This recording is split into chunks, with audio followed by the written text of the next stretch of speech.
Halo guys, welcome back di channel review Just Lakman ya. Kembali lagi di channel ini ya. Di video ini kita akan mereview HP, yaitu HP Xiaomi Poco M4 Pro atau M4 Pro. Sebelumnya kita sudah pernah mereview Xiaomi Poco M series nih ya, yang M3 series ya. M3 Pro, videonya bisa kalian temukan di pojok kanan atas. Linknya ada di sana ya, bisa diklik sekarang.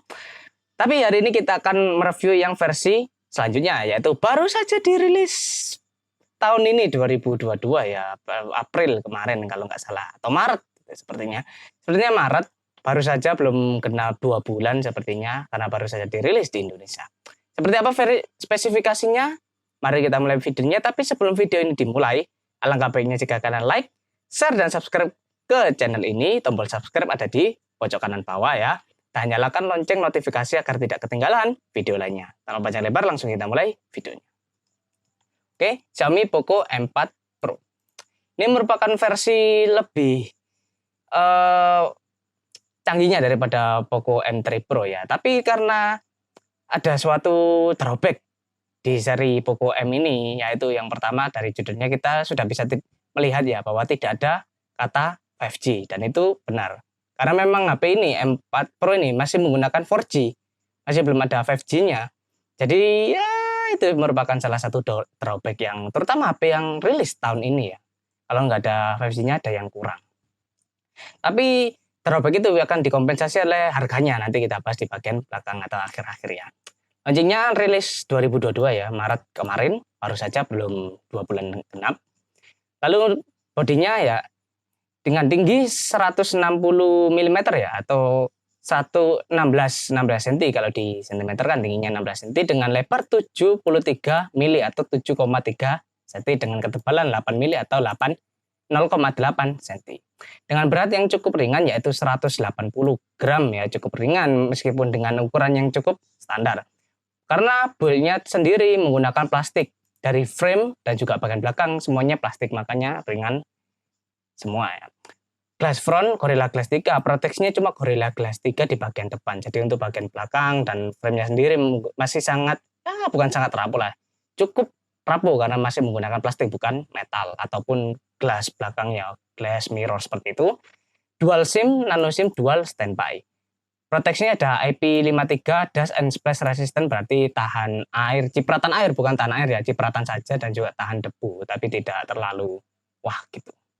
Untuk displaynya sendiri sudah menggunakan AMOLED ya, cukup bagus untuk HP ini ya. Display AMOLED itu masih di bawahnya Super AMOLED ya, masih di bawahnya itu, tapi sudah di atasnya OLED, jadi sudah cukup bagus. Dengan refresh rate-nya yang cukup standar 90 Hz dan kecerahan 1000 nits ya, cerahannya cukup tinggi juga, 1000 nit puncaknya, dengan size yang cukup sedikit lebih kecil daripada HP lainnya, yaitu 6,4 inci yang biasanya 6,6 inci.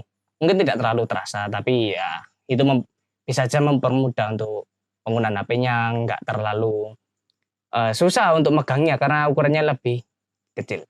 Dengan resolusi yang cukup standar 1080 x 2400 pixel dengan kerapatan pixelnya 409 per inci. Proteksinya seperti tadi, Corning Gorilla Glass 3 cukup ya di bawah standar lah, yang standar yang sekarang Gorilla Glass 4. OS-nya sendiri sudah menggunakan Android 11, mungkin bisa di-upgrade ke Android 12 mungkin saja, tapi tidak tahu lagi. Dengan UI-nya sudah baru dari Xiaomi, UI-nya UI 13 untuk Poco, dengan chipsetnya Helio G396 12 nanometer. Kita sudah bahas yang video kemarin juga ya di HP ini, atau HP sebelumnya itu, Helio G96 ini memiliki performa yang sedikit lebih tinggi daripada Snapdragon 732G. Jadi bagi kalian yang sudah tahu Snapdragon 732G, anggapannya seperti itu performanya, tapi lebih sedikit lebih baik. Oke. Untuk 12 nanometernya cukup tinggi ya, jadi tidak terlalu hemat baterai dan performanya juga terpengaruh ya, tidak terlalu hemat baterai pertama. Dengan konfigurasi CPU octa-core 2x2,05 dan juga 6x2. GPU-nya Mali G57MC2 terintegrasi dengan chipsetnya ya, mau gimana lagi, kita nggak bisa tatik. Untuk memorinya masih ada dedicated SIM slotnya, masih ada slot SD card. Jadi buat kalian yang mau ya upgrade penyimpanan, jadi masih ada fitur yang menambah fitur juga. Mungkin bisa support karena HP tahun 2022 ya bisa support SD card hingga berapa? 512 GB mungkin bisa. Kalau nggak bisa ya mungkin cuma 256 ya. Untuk internalnya varian internal ya 664, 6128 dan 8128 dan juga 8256. Itu variasi cukup rentang variasi juga cukup banyak ya, termasuk cukup banyak, ada 4 dari 664 hingga 8256. Jadi kalian tinggal milih di antara itu. Tapi tetap prosesor atau GPU-nya tetap sama, cuma penyimpanannya yang berbeda. Itu juga berbeda di harganya juga. Gimana lagi? Untuk main kameranya triple kamera 64 megapiksel wide, 8 megapiksel ultra wide dan juga 2 megapiksel makro. Jadi ini untuk fiturnya cukup standar triple kamera, bukan dual kamera atau quad kamera, cukup standar dengan fitur yang juga tidak kurang ya. Masih di rentang standar kamera sekarang ya, tidak terlalu bagus dan juga tidak terlalu buruk. Sangat enak digunakan pastinya. Dengan fitur LED flash HDR panorama juga standar, video outputnya 1080 30 fps sebenarnya lebih banyak, tapi karena dicantumkan di sini cuma sedikit ya, cuma satu. Selfie kamera juga cukup bagus, 16 megapiksel ya. Dengan fitur HDR dan juga video capture 1080 30 fps, mungkin aslinya lebih banyak daripada ini, karena di websitenya tertulis ini, jadi kita bisa tahunya ini. Untuk soundnya pasti ada speaker dengan 3,5 meter jack ya, masih ada.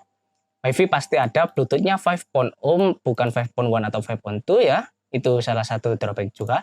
GPS-nya pasti ada, NFC ada, infrared port ada, radio ada, USB Type-C 2.0 dengan fitur-fitur tambahan lainnya seperti fingerprint di side mounted sisi kanan kiri, bukan belakang atau bukan depannya juga.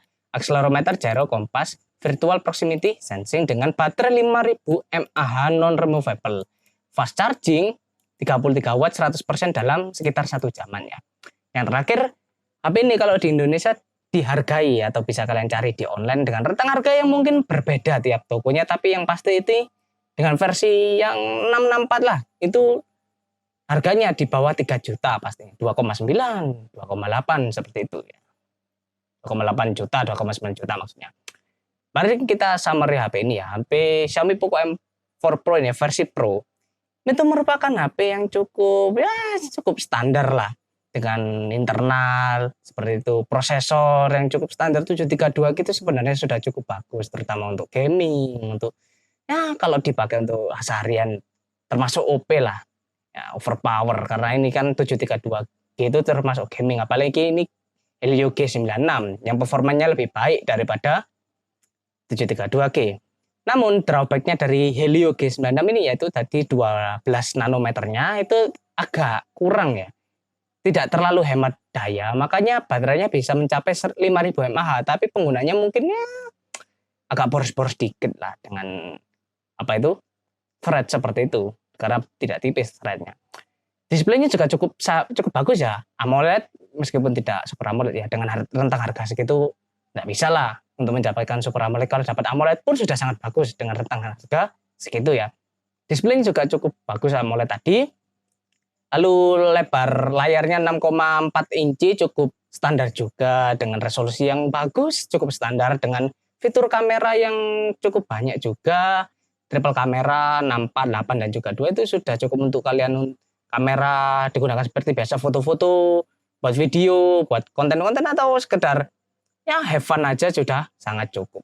Jadi kita dapatkan HP dengan rentang yang termasuk murah ya, di bawah 3 juta, tapi tergantung variasinya. Jika kalian pilih yang paling murah yaitu 2,9 juta yang dapatnya 6,6 GB, 64 GB tadi RAM-ROM-nya. Tapi kalau yang pakai 8256 itu harganya lebih mahal lagi ya. Kita dapatkan HP yang ya dalam rentangnya cukup murah. Bukan cukup murah lagi, sudah murah ini. Sudah murah. Dengan performa yang standar ya, standar, baterai yang cukup besar, layar yang tidak terlalu besar, jadi bisa masuk keluar kantong atau dipegang gitu, jadi lebih mudah. Ya seperti itu. Overall performa standar, fitur standar, tapi harganya yang murah. Itu baterainya juga besar ya. Oke, sekian video review Poco M4 Pro dari Just Lukman. Bila ada salah kata mohon maaf. Jangan lupa kalian untuk like, share, dan subscribe ke channel ini, membantu channel ini berkembang menjadi lebih baik lagi ya. Jangan kalian malu untuk sharing atau komen atau kritik saran ya di kolom komentar. Setiap masukan sangat berpengaruh, sangat bermanfaat bagi channel ini ya untuk berkembang lebih baik lagi ya. Oke, sampai jumpa di video selanjutnya. Bye bye.